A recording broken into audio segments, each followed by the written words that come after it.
నమస్కారం city bulletin కి స్వాగతం ముందుగా హెడ్లైన్స్ మంచిర్యాల పెద్దపల్లి జిల్లాలో విస్తృతంగా పర్యటించి పలు అభివృద్ధి పనులను ప్రారంభించిన రాష్ట్ర ఉప ముఖ్యమంత్రి మల్లు భట్టి విక్రమార్క డిప్యూటీ సీఎంతో పాటు పర్యటనలో పాల్గొన్న రాష్ట్ర మంత్రులు మంచిర్యాల రామగుండం నియోజకవర్గ ఎమ్మెల్యేలు పార్లమెంట్ సభ్యులు గిరిజన సంక్షేమ పాఠశాలలను ఆకస్మిక తనిఖీ చేసిన గిరిజన అభివృద్ధి సంస్థ ఉట్నూరు ప్రాజెక్టు అధికారి ఖుష్బూ గుప్తా సమయపాలన పాటిస్తూ నాణ్యమైన విద్యను అందించాలని ఉపాధ్యాయులకు సూచన సెప్టెంబర్ 2వ తేదీ నుంచి భారతీయ జనతా పార్టీ ఆధ్వర్యంలో సభ్యత్వ నమోదు కార్యక్రమం ప్రారంభం మందమరి మండలంలో సభ్యత్వ నమోదుపై ప్రజలకు అవగాహన కల్పించిన బీజేపీ నాయకులు పెద్దపల్లి జిల్లా రామగుండం నియోజకవర్గంలో శనివారం తెలంగాణ రాష్ట్ర ఉప ముఖ్యమంత్రి మల్లు భట్టి విక్రమార్క సింగరేణి సంస్థ సహకారంతో స్కిల్ డెవలప్మెంట్ ట్రైనింగ్ సెంటర్కు శంకుస్థాపన చేసి పలు అభివృద్ధి పనులను ప్రారంభించారు ఈ సందర్భంగా డిప్యూటీ సీఎం భట్టి విక్రమార్క మాట్లాడుతూ తెలంగాణ ప్రజల ఆకాంక్షలు నెరవేర్చేందుకు కోరి తెచ్చుకున్న కాంగ్రెస్ ప్రభుత్వం ప్రజలకు ఇచ్చిన హామీలను పూర్తి స్థాయిలో నెరవేర్చేందుకు కృషి చేస్తుందని అన్నారు ఎన్నికలకు ముందు ఇచ్చిన హామీలు వాగ్దానాల మేరకు మహిళలకు ఉచిత ప్రయాణ సౌకర్యం 200 యూనిట్ల లోపు ఉచిత విద్యుత్ రైతులకు రుణమాఫీ 10 లక్షల రూపాయల వరకు ఆరోగ్య బీమా లాంటివి ఇదివరకే అమలు చేయడం జరిగిందని మిగతా హామీలు కూడా పూర్తి స్థాయిలో అమలు చేసేందుకు ప్రభుత్వం కృతనిశ్చయంతో ఉందని అన్నారు రాష్ట్రానికి సరిపడా విద్యుత్ అందించడమే కాకుండా ఇతర రాష్ట్రాలకు కూడా విద్యుత్ను అందించేందుకు రాష్ట్రంలో విద్యుత్ ఉత్పత్తి పెంచేందుకు పవర్ యూనిట్లను ప్రారంభించడం జరుగుతుందని తెలిపారు ఉప ముఖ్యమంత్రి మంచిర్యాల పెద్దపల్లి జిల్లాల్లో పర్యటించిన సందర్భంగా ఆయన వెంట రాష్ట్ర మంత్రులు దుద్దిల శ్రీధర్ బాబు పొన్నం ప్రభాకర్ స్థానిక ఎమ్మెల్యే మఖాన్ సింగ్ ఠాకూర్ పెద్దపల్లి పార్లమెంట్ సభ్యులు Gaddam Vamsi Krishna Mancherial MLA Kokkirala Premsagar Rao Chennur MLA Vivek Venkataswamy Bellampalli MLA Gaddam Vinod తదితరులు ఉన్నారు పోరాటం చేయాలని పాదయాత్రలో పనిచేసినటువంటి విజయ రమణరావు గారు కానీ ఇతరత్ర నాయకులందరూ డాక్టర్ వినోద్ గారు కానీ జనక్ ప్రసాద్ గారు కానీ అందరూ ఆ రోజు పాదయాత్రలో నడుస్తూ ఆ ప్రక్రియలో భాగంగా రామగుండం శాసనసభ నియోజకవర్గంలో కూడా రావటం జరిగింది ఆనాడు రామగుండం శాసనసభ నియోజకవర్గంలో దాదాపు 2.5 రోజులు నడిచి ఈ జిల్లాలో దాదాపు 6 రోజులు పాదయాత్ర చేశాం ఈ పాదయాత్ర సందర్భంగా ఈ ప్రాంత ప్రజానికం అనేక మంది కలిసి కోరి కొట్లాడి తెలంగాణ రాష్ట్రాన్ని తెచ్చుకున్నాం కానీ తెచ్చుకున్న తెలంగాణ రాష్ట్రంలో ప్రజలకి రావాల్సినటువంటి ప్రజాప్రభుత్వం రాలేదు ఏ ఉద్యోగాల కోసమైతే రాష్ట్రాన్ని తెచ్చుకున్నామో ఏ సామాజిక తెలంగాణ కోసమైతే రాష్ట్రాన్ని తెచ్చుకున్నామో ఏ భావస్వేచ్ఛ కోసమైతే తెలంగాణ రాష్ట్రాన్ని తెచ్చుకున్నామో ఏ సంపద ప్రజలకు పంచబడాలని చెప్పి తెలంగాణ రాష్ట్రాన్ని తెచ్చుకున్నామో అవేమీ జరగకుండా తెలంగాణ సంపద మొత్తం దోపిడీకి గురవుతా ఉంది మరీ ముఖ్యంగా సింగరేణి పరిసర ప్రాంతాల్లో ఉన్నటువంటి ప్రజల యొక్క ఆస్తులతో పాటు వారి శక్తిని కూడా శ్రమను కూడా దోపిడీ చేస్తూ మాకు అన్యాయం చేస్తున్నటువంటి ఈ ప్రభుత్వాన్ని కూల్చాల్సిందే ప్రజాస్వామ్యయుతంగా ప్రజల కోసం పనిచేసేటువంటి ప్రజా ప్రభుత్వం ఇందిరమ్మ రాజ్యాన్ని తేవాల్సిందే అని చెప్పి ప్రతి ఒక్కళ్ళు ఈ రామగుండం నియోజకవర్గంలో ప్రజానికం పెద్ద ఎత్తున పాల్గొని ఆ పాల్గొన్నటువంటి సందర్భంలో ఇక్కడ ఉన్నటువంటి కొన్ని సమస్యలు కూడా ఆనాడు దృష్టికి తీసుకొచ్చినటువంటి అనేక సమస్యలు ఈరోజు ఇందిరమ్మ రాజ్యం రాష్ట్ర ముఖ్యమంత్రి రేవంత్ రెడ్డి గారి నాయకత్వంలో యావత్ మంత్రి మండలి మొత్తం కూర్చొని రాష్ట్ర ప్రజలకు మేము ఇచ్చినటువంటి హామీలు వాగ్దానాలు అనేక రకాలైనటువంటి ఆర్థిక ఇబ్బందులు ఉన్నప్పటికి కూడా ఒకదాని తర్వాత ఒకటి నెలల రోజుల్లోనే ఈ పథకాలను అమలు చేసుకుంటూ వస్తా ఉన్నాం ఉదాహరణకి ఇప్పుడే శ్రీధర్ బాబు గారు ఇతర నాయకులు పొన్నం ప్రభాకర్ గారు వీళ్ళందరూ చెప్పారు మహాలక్ష్మిలాగా చూసుకున్నటువంటి మహిళల కోసం ఈరోజు రాష్ట్ర వ్యాప్తంగా ఎక్కడ నుంచి ఎక్కడికి ప్రయాణం చేసినా ఆర్టీసీ బస్సులో ఉచితంగా వాళ్ళు ప్రయాణం చేసేటట్టు చేస్తామని మాటిచ్చాం చెప్పినట్టుగా ఈ రోజు రాష్ట్రంలో ప్రయాణం దాదాపు 2500 కోట్ల రూపాయలు ఇప్పటికే రాష్ట్ర ప్రభుత్వం నుంచి ఆర్టీసీకి కట్టేటువంటి కార్యక్రమాన్ని చేపట్టాం. ఇది రాష్ట్రంలో ఉన్నటువంటి మహిళల కోసం ఈ రాష్ట్ర ప్రభుత్వం కట్టినటువంటి మీకోసం మీరు తీసుకున్న టికెట్ డబ్బుల్ని రాష్ట్ర ప్రభుత్వం మీ తరఫున కడతాం.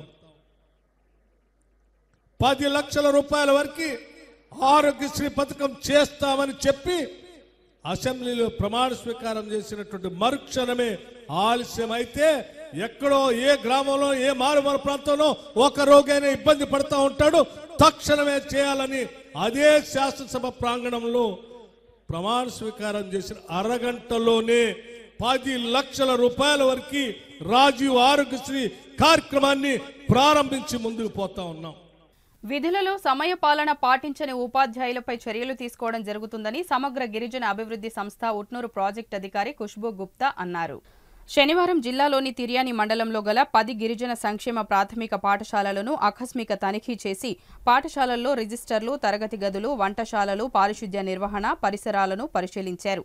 ఈ సందర్భంగా ప్రాజెక్టు అధికారి మాట్లాడుతూ విద్యార్థులకు పూర్తి సౌకర్యాలతో నాణ్యమైన విద్యను అందించేందుకు ప్రభుత్వం అన్ని చర్యలు తీసుకుంటుందని, ఉపాధ్యాయులు, సిబ్బంది విధుల పట్ల తప్పనిసరిగా సమయపాలన పాటించాలని, లేనట్లయితే తగు చర్యలు తీసుకోవడం జరుగుతుందని తెలిపారు. వరిగూడ గిరిజన సంక్షేమ ప్రాథమిక పాఠశాల ఉపాధ్యాయుడు ఆలస్యంగా పాఠశాలకు రావడం, రాజగూడ గిరిజన సంక్షేమ ప్రాథమిక పాఠశాల మూసి ఉంచడంపై ఎస్సీఆర్పీ, ఎస్సీఎంఓలపై ఆగ్రహం వ్యక్తం చేశారు.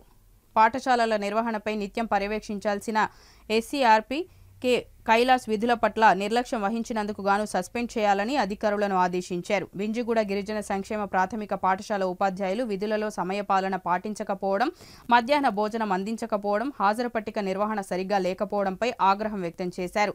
పాఠశాలల్లో సౌకర్యాల నిర్వహణ, ఉపాధ్యాయుల హాజరు, ఇతర పాఠశాల సంబంధిత అంశాలలో అలసత్వం వహించిన పంగిడి మాదర స్కూల్ కాంప్లెక్స్ ప్రధానోపాధ్యాయులపై ఆగ్రహం వ్యక్తం చేశారు.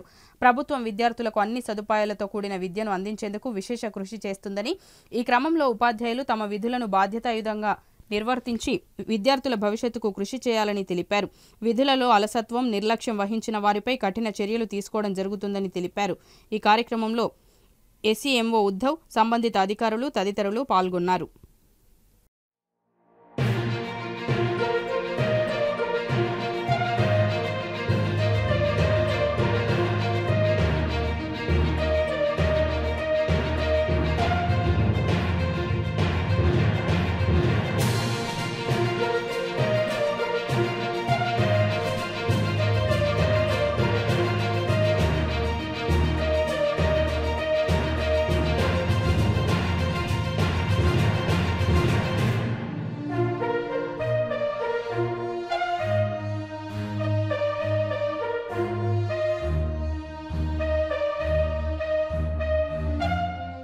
మందమరి మండల్ చిర్రకుంట గ్రామంలో భారతీయ జనతా పార్టీ ఆధ్వర్యంలో సభ్యత్వ నమోదు కార్యక్రమం నిర్వహించడం జరిగింది. మందమరి మండలం 10 గ్రామ పంచాయతీల్లో చెందిన బీజేపీ నాయకులు ఈ కార్యక్రమంలో పాల్గొని కార్యక్రమం గురించి వివరించారు.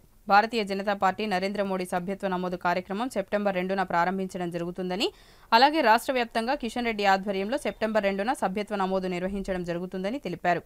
ఈ కార్యక్రమంలో సుంకర రాజేందర్, ఆర్ముల పోషం, దీక్షితులు, రమేష్, సంజీవరావు, జనార్దన్, అన్ని గ్రామ పంచాయతీల బీజేపీ నాయకులు పాల్గొన్నారు.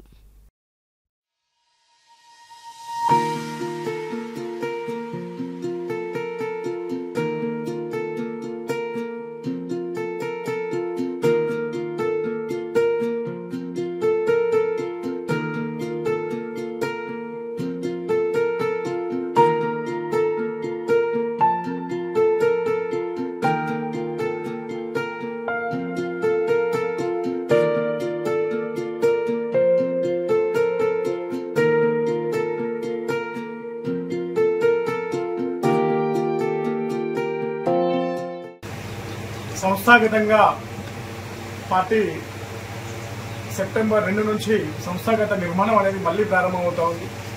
అంటే గతంలో సభ్యత్వం ఉన్న తర్వాత మళ్ళీ ఇప్పుడు సభ్యత్వాన్ని కొత్తగా అమలు చేయడం జరుగుతూ ఉంది. సెప్టెంబర్ 2న నరేంద్ర మోడీ గారు తన జాతీయ స్థాయిలో ఈ సభ్యత్వ నమోదు కార్యక్రమాన్ని సెప్టెంబర్ 2న ప్రారంభం చేశారు. తర్వాత 3న రాష్ట్రాల్లో, మన రాష్ట్రంలో కిషన్ రెడ్డి గారు ఈ కార్యక్రమాన్ని ప్రారంభం చేశారు. దీనికోసం తర్వాత జిల్లాలో, తర్వాత మండలాల్లో ఈ కార్యక్రమం ప్రారంభమవుతా ఉంది.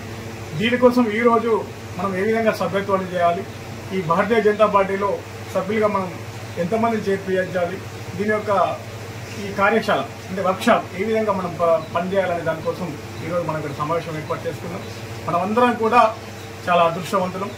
ఎందుకంటే భారతీయ జనతా పార్టీలో సభ్యులుగా ఉన్నందుకు, ఆ కుటుంబంలో సభ్యులు ఉన్నందుకు కూడా మనం అందరం చాలా అదృష్టంగా ఫీల్ కావాలి. ఎందుకంటే ఈ భారతీయ జనతా పార్టీ ఈ దేశాన్ని, ఈ ధర్మాన్ని కాపాడుతూ ముందుకెళ్తున్నటువంటి పార్టీ. గతంలో ఉన్నటువంటి ఎందరో మహానుభావులు ఇక్కడ మనం చూస్తే అక్కడ శ్యామ్ ప్రసాద్ ముఖర్జీ గారు కనిపిస్తారు. వారు అంటే వారి కోసం మనం తెలుసుకోవాలంటే మనమంతా కూడా కొత్తగా యువత కాబట్టి కొత్తగా మనం పార్టీలోకి వస్తున్నటువంటి వ్యక్తులు. వారు శ్యామ్ ప్రసాద్ ముఖర్జీ గారు ఈ పార్టీని ప్రారంభం చేయడం జరిగింది. తర్వాత దీన్ దయాళ్ ఉపాధ్యాయ గారు ఏకాత్మత మానవత సిద్ధాంతం అంటే అందరూ ఒకటే అనే ఒక సిద్ధాంతంతో ఈ పార్టీని విస్తరింపజేయడం జరిగింది. నిజంగా శ్యామ్ ప్రసాద్ ముఖర్జీ గారు తన ప్రాణాలను సైతం తన ప్రాణాలను కూడా పోగొట్టుకోవడం జరిగింది. నిజంగా ఒక చాలా విచిత్రమైనటువంటి ఒక సంఘటన అది. ఎందుకంటే మనం మన దేశంలో ఉంటూ ఈ జమ్మూ కాశ్మీర్కి వెళ్ళాలి అంటే పర్మిషన్ కావాలి, పాస్పోర్ట్ కావాలంటే వేరే దేశాలకు వెళ్ళాలంటే ఏ విధంగా పాస్పోర్ట్ అవసరమో ఆ రోజులలో జమ్మూ కాశ్మీర్కి వెళ్ళడానికి కూడా మనకు అనుమతి అవసరం. నా దేశంలో ఉంటూ నా దేశంలో భాగస్వామ్యమైనటువంటి జమ్మూ కాశ్మీర్కి వెళ్ళాలంటే నాకు పాస్పోర్ట్ అవసరం ఏంటి, ఈ దేశంలో ఒకే రాజ్యాంగం ఉండాలి, ఒకే చట్టం ఉండాలని చెప్పేసి ఫైట్ చేసి ఆయన జమ్మూ కాశ్మీర్కి వెళ్ళిన తర్వాత మళ్ళీ వారు మనకు కనబడలేదు. వారికి మరణం సంభవించింది. అది ఇప్పటికీ అది ఏ విధంగా సంభవించిందని మనం కూడా ఒకసారి ఆలోచన చేసుకోవచ్చు. అంటే అప్పుడున్నటువంటి కాంగ్రెస్ ప్రభుత్వం అంటే జమ్మూ కాశ్మీర్ కోసం జమ్మూ కాశ్మీర్ మన దేశంలో అంతర్భాగమని కొట్లాడుతున్నటువంటి శ్యామ్ ప్రసాద్ ముఖర్జీని బలి తీసుకోవడం జరిగింది. వారి బలిదానమే ఈరోజు వారి బలిదానం తర్వాత ఇలా పార్టీ అనేక మంది గొప్ప వాళ్ళు అటల్ బిహారీ వాజ్పేయి కావచ్చు, లాల్ కృష్ణ అద్వానీ గారు కావచ్చు, వీరందరి నాయకత్వంలో పార్టీ చాలా డెవలప్ అయ్యి ఇప్పుడు నరేంద్ర మోడీ గారి నాయకత్వంలో ముందుకెళ్తా ఉంది. దేశంలో ఒకప్పుడు 2 ఎంపీ సీట్లు ఉండే మన భారతీయ జనతా పార్టీకి 2 ఎంపీ సీట్లు అంటే 540 ఎంపీ సీట్లలో 2 ఎంపీ సీట్లు ఉన్నటువంటి భారతీయ జనతా పార్టీ ఎందరో కార్యకర్తల ఎందరో నాయకుల ఒక బలిదానంతో కష్టంతో ఈరోజు 303 సీట్లకు మనం 2019లో 303 సీట్లు సాధించి నరేంద్ర మోడీ గారి నాయకత్వంలో ఇలా దేశాన్ని మనం పరిపాలన చేస్తూ ఉన్నాం. మూడోసారి నిజంగా అప్పుడు జవహర్లాల్ నెహ్రూకి మాత్రమే సాధ్యమైంది. అంటే అప్పుడు సాధ్యమవడం అంటే అది చిన్న విషయం. ఎందుకంటే అప్పుడు ఉన్నటువంటి పార్టీలు తక్కువ, ప్రజలందరూ కూడా కాంగ్రెస్ తప్ప ఇంకో పార్టీ లేదు. ఆ టైంలో ఆ సమయంలో జవహర్లాల్ నెహ్రూ గారే మూడోసారి ప్రధానమంత్రి. తర్వాత ఇన్ని సంవత్సరాల తర్వాత నరేంద్ర మోడీ గారు మూడోసారి ప్రధానమంత్రిగా ప్రమాణ స్వీకారం మన 3 నెలల క్రితం చేయడం జరిగింది. నిజంగా ఇది చాలా గొప్ప విషయం. నరేంద్ర మోడీ గారు ఇలా ప్రమాణ స్వీకారం చేశారంటే ఈ భారతీయ జనతా పార్టీ యొక్క సభ్యుల యొక్క కార్యకర్తల యొక్క కృషి ఫలితమే ఈరోజు వారు చేయడం జరిగింది. అదేవిధంగా మళ్ళీ కూడా మనం భారతీయ జనతా పార్టీలో సభ్యత్వం కావడం కోసం మనం ఒక కార్యక్రమం వచ్చింది. నిజంగా ఇది మనం అదృష్టంగా ఫీల్ కావాలి. ఎందుకు ఈ యొక్క దాన్ని మనం సద్వినియోగం చేసుకొని మన నరేంద్ర మోడీ గారి నాయకత్వాన్ని సమర్థంగా ప్రజలకు తీసుకువెళ్తూ మన విద్యార్థులు చదువులతో పాటు క్రీడల్లో రాణించాలని తిర్యాని ఎస్ఐ తీగల్ మాధవ్ గౌడ్ అన్నారు. మండల కేంద్రంలోని స్థానిక గిరిజన ఆశ్రమ పాఠశాలలో 14 మరియు 17 సంవత్సరాల బాలురకు పాఠశాల క్రీడా సమాఖ్య ఆధ్వర్యంలో కొమరం భీం ఆసిఫాబాద్ జిల్లా వాల్బాల్ ఎంపిక పోటీలు నిర్వహించారు. ఈ పోటీలకు ముఖ్య అతిథిగా స్థానిక ఎస్ఐ మాధవగౌడ్, పాఠశాల క్రీడా సమాఖ్య కార్యదర్శి సాంబశివరావు మరియు గిరిజన సంక్షేమ క్రీడల అధికారి మీనారెడ్డిలతో కలిసి ప్రారంభించారు. పోటీలకు జిల్లాలోని వివిధ మండలాల నుండి 100 మంది క్రీడాకారులు పాల్గొన్నారు. ఇక్కడ ఎంపిక చేయబడిన టీంను ఉమ్మడి జిల్లా స్థాయిలో జోనల్ పోటీలకు పంపించడం జరుగుతుందని పీడీ లక్ష్మణ్ తెలిపారు. ఈ కార్యక్రమంలో ఆశ్రమ పాఠశాల ప్రధానోపాధ్యాయులు శంకర్, జిల్లా వ్యాయామ ఉపాధ్యాయ సంఘం అధ్యక్షులు నరేందర్, పాఠశాల పూర్వ విద్యార్థి మడవి గుణవంతరావు, వెంకటేష్, శ్రీనివాస్, సుభాష్, రవీందర్, మహదూ, ఆఫ్రిన్, పరమశివ తదితర వ్యాయామ ఉపాధ్యాయులు మరియు వివిధ పాఠశాలల ఉపాధ్యాయులు పాల్గొన్నారు.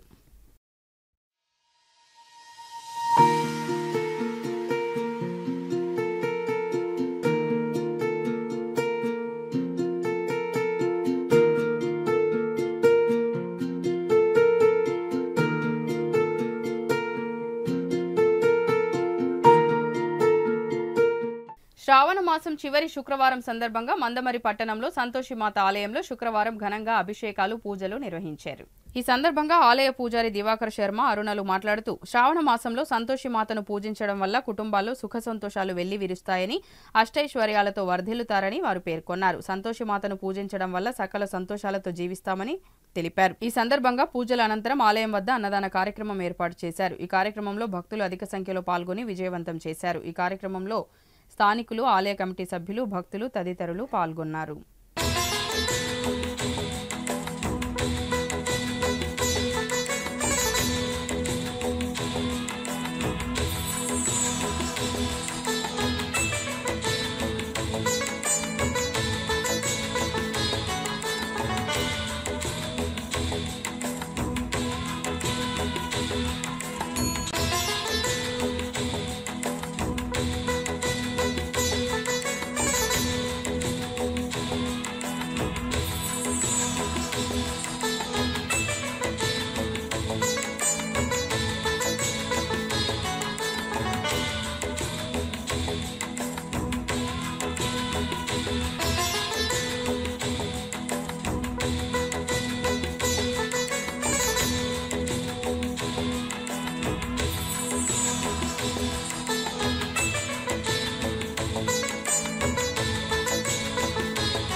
బులెటిన్ ముగించే ముందు మరోసారి ముఖ్యాంశాలు.